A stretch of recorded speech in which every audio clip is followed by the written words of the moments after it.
Hello, everyone. Welcome to Policy Wall, another edition of a Policy Wall with ORF Middle East. I'm joined here with Dr. Damyana Bakardzhieva. I hope I pronounced that right. Nearly there. Kind of. Dr. Damyana is a researcher senior research fellow at the Anwar Gargash Diplomatic Academy. And she's an expert as well on the UAE. I mean, generally kind of an economic research, but also she has written on or has expertise on the UAE's comprehensive economic partnership agreements. And this is going to be the topic of our discussion today. First of all, thank you so much, Doctor, for joining me. And I hope we have a wonderful conversation. Thank you very much, Mahdi, for having me. It's a pleasure talking to you again. Thank you so much. So, first of all, I wanted to ask a general question about the CEPAs that the UAE has been signing, and what is your general view of the CEPAs to kind of kickstart the conversation? Sure. I think that the CEPAs have now become a key pillar of the UAE economic diplomacy, and they are also a sort of a testament of what the UAE wants to do in the world, which is collaborate, cooperate, and gather other countries around it in a time in which we are unfortunately witnessing a lot of tensions in trade, a lot of conflicts in trade, a lot of protectionism being installed, and overall fragmentation of international trade relations. The UAE is sort of a counterbalance to that. The UAE policy is to federate, to get into partnerships with other countries and to create as many, if not possible multilateral, then at least bilateral trade relations.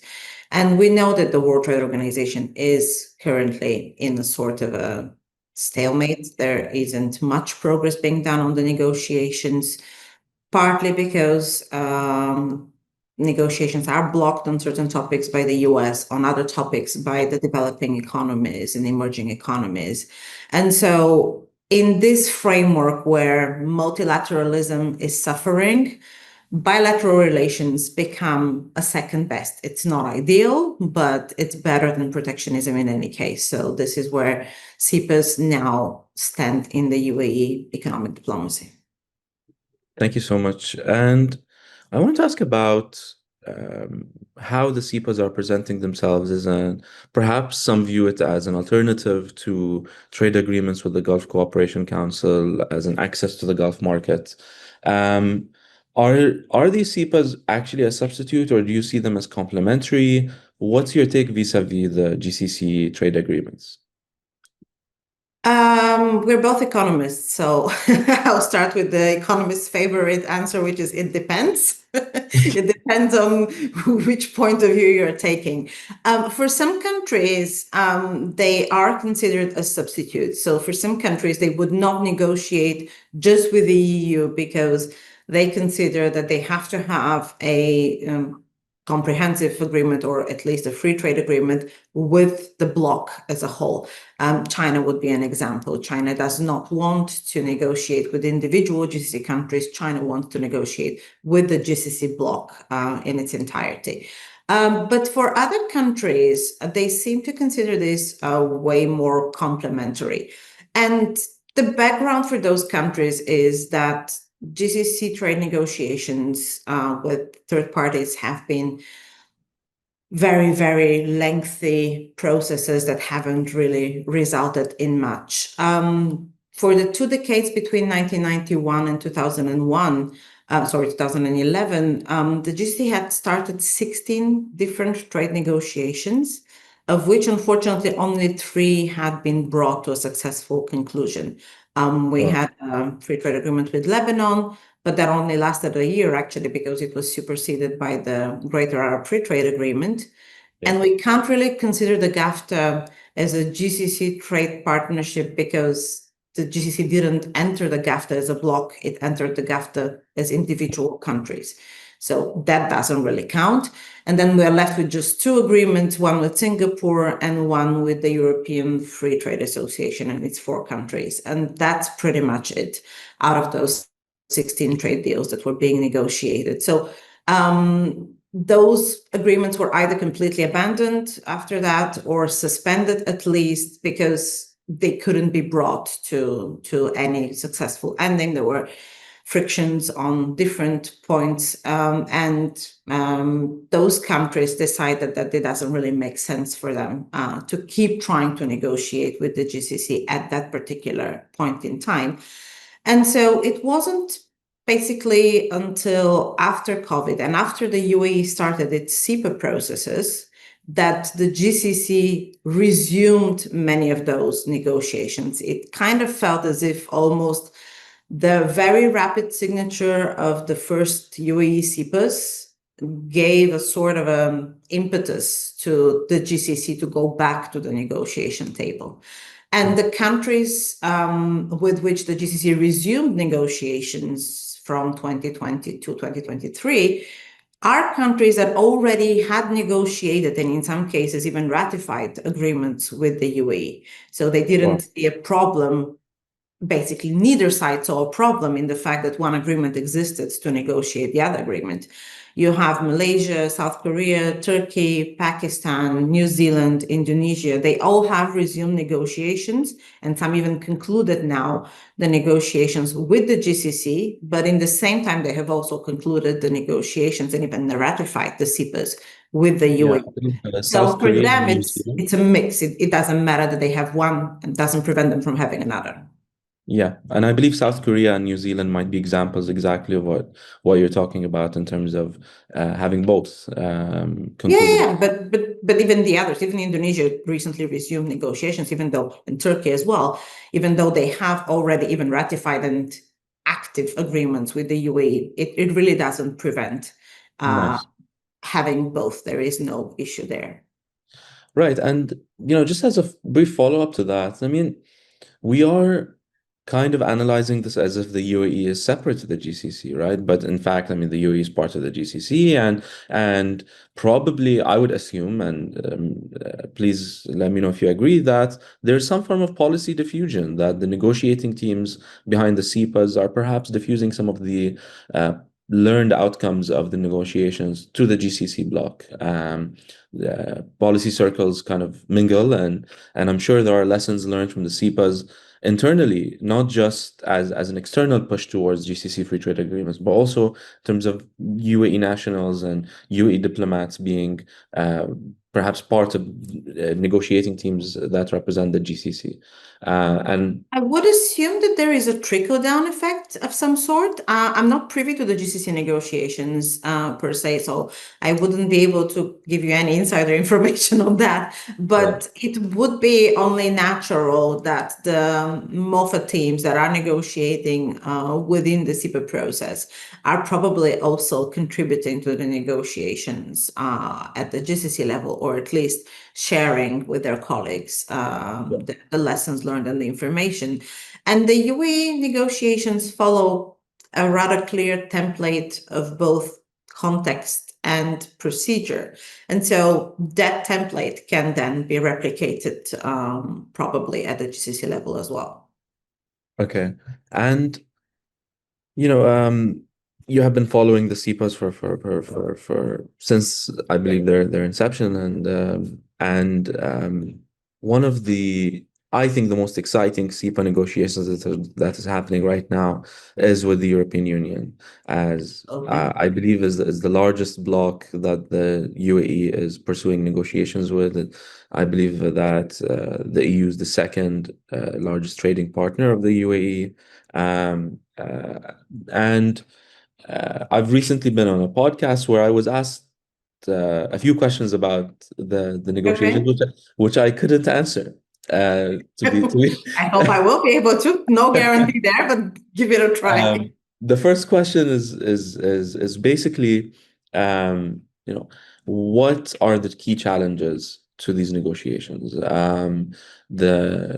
From what I have researched, it seems to me that the EU is not really letting go of certain negotiating pillars such as labor standards, human rights, environmental standards, etc., which, from what I've read, were sticking points in what caused the GCC Free Trade Agreement with the EU to be stalled.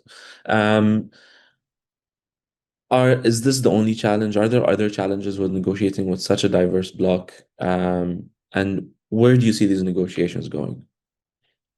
I agree with you to a certain extent that those were the thorny topics of the GCC negotiations with the EU, which had started all the way back in 1991 and didn't go anywhere.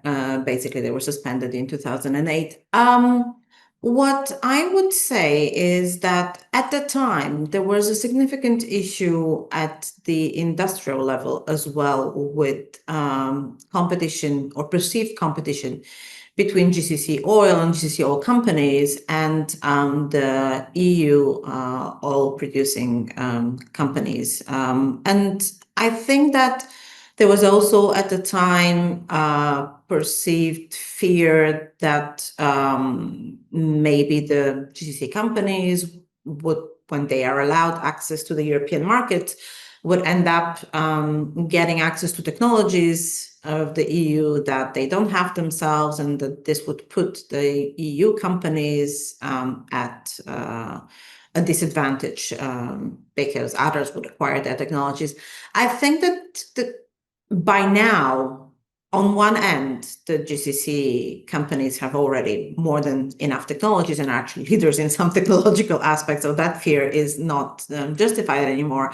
And on another front, we're all moving towards a less oil-dependent world. And so these concerns that were a thorny issue within the GCC-EU negotiations are no longer there. The other problematic topic at the time was the topic of human rights. But that as well has significantly evolved. We are more than 30 years past those stages of negotiations that caused those issues. I think that what's important to note, and you're right, it's the biggest trade bloc that the UAE is negotiating with. We have already concluded negotiations with another bloc, which is the Eurasian Economic Union.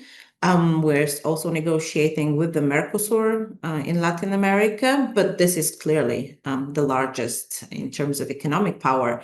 I think what's important and what's different this time around is that the negotiations, besides obviously being purely economic, are based on a background, on a foundation that is a foundation of very strong partnership that the EU and the UAE have built over those 30 years. And these foundations make negotiations now significantly easier because the EU and the UAE are partners on humanitarian aid. And we've seen that extensively with providing aid to Gaza through the Cyprus corridor. They're partners in international law. So we have strong collaboration in anti-money laundering. We have strong collaboration in counterterrorism and in all other aspects of international law. We have a very strong technological partnerships. There are very significant investments that the UAE has made in the EU in terms of technological development. There is a strong people-to-people partnership, but above all, there is a very strong diplomatic partnership. And I think that if it weren't for the very active engagement of Her Excellency Lucie Berger, who is the EU ambassador to the UAE, and her counterpart, His Excellency Mohammed Al-Shahlawi, who is the UAE ambassador to the EU, it would have been very hard to get to this stage of negotiations of a CEPA. So if they've been launched, it's because of the strong diplomatic engagement between the UAE and the EU. And there is also a manifestation of this that we saw when the UAE brokered the exchange of prisoners between Ukraine and Russia, which is important for the EU strategy in this conflict. So I think that we've prepared the background, we've prepared the foundation of those negotiations differently this time. And this is hopefully what is going to allow us to get to a successful conclusion this time around. We've had 11 rounds of negotiations already, which is a quite significant progress. From what I gather, the negotiations on the goods trade are more or less concluded. There's also the chapters on digital trade, on market access, and even on sustainable development that are nearing completion. Indeed, you're right, environmental protection and labor rights have not been part of the extensive provisions in the existing CEPAs. That's relatively new for the template I was mentioning before. But the UAE is an environmental champion ever since its engagement, particularly in COP28. So I don't think that there would be an issue in actually negotiating on these relatively newer concepts in the CEPAs. From what I understand, currently the topics that are left to be discussed are the negotiations on services, the negotiations on investment protection, and the negotiations on certain geographical indications. And there is a plan to move forward with those in the next 2 months. So there's also negotiations, not really negotiations, but more of a consultations with the stakeholders in the industry, which we know used to be problematic back in the days with the GCC. So the industry is being now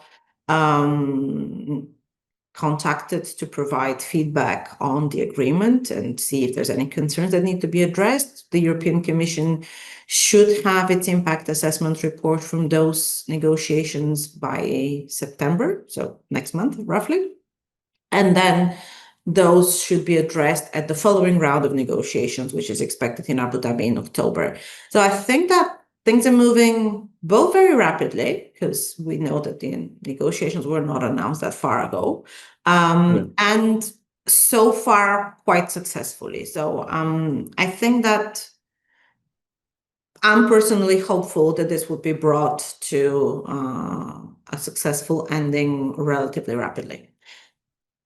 Also, Amazing. because in the current context, with the fact that the US-EU partnership has gone a bit sour, to put it mildly, the EU is way more open to having partnerships elsewhere.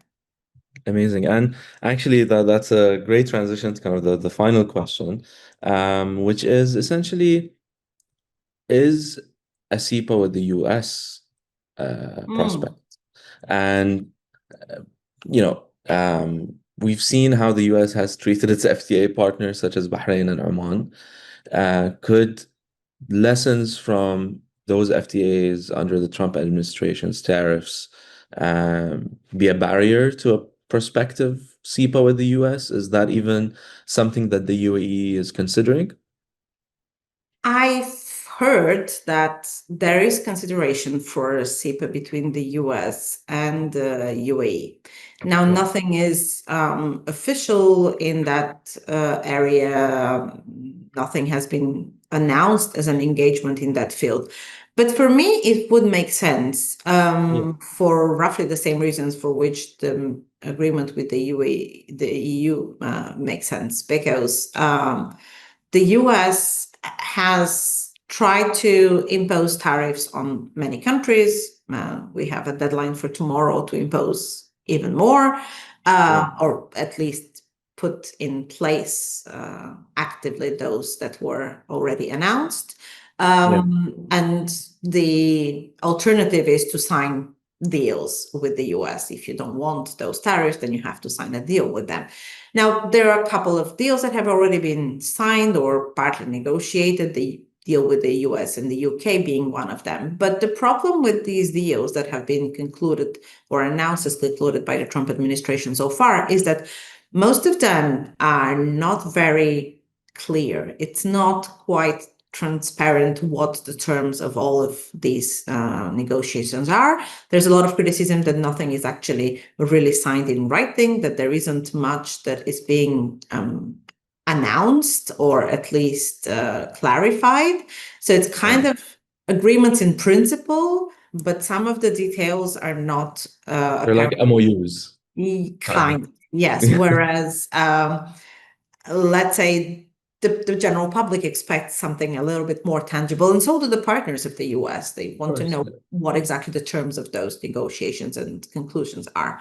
And so if the UAE signed a CEPA with the US, given that this is a quite formal process with clear expectations and clear terms, that could become a sort of a template for any other negotiations as well. And it could also serve the Trump administration to demonstrate that they have very clear agreements with their partners. So I think that there is a win-win to look for in there. And it wouldn't be surprising to me either, because we saw that the very first international visit of Trump as president, besides the Pope's funeral, was to the region and included the UAE, this time contrary to the first mandate of the same administration. So I think that the links are strong, and I think that there's room for negotiations and for creating a CEPA agreement.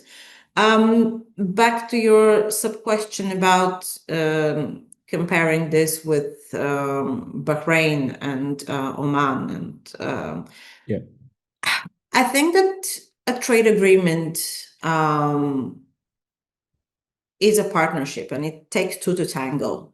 And it is up to the UAE, most likely this time around, to lead the dance and to make the most out of it. It's not because, and that's the case for any agreement you have. It's not because you have something written on paper that it Yeah. actually leads to anything practical. If you want to make it work, you have to make it work, and you have to do everything it takes to make it work. And the UAE Chambers of Commerce, for example, have been very crucial in making the existing CEPAs work. They are doing a tremendous amount of work in disseminating the information to the UAE businesses and informing them about the opportunities in bringing companies from those countries with which we have signed CEPAs already here to the UAE, and the other way around, bringing Emirati companies to those countries on road trips to create the practical, tangible links between the businesses, because that's ultimately what a CEPA is for, to make sure that businesses can actually do international trade and joint investments and stuff like that. So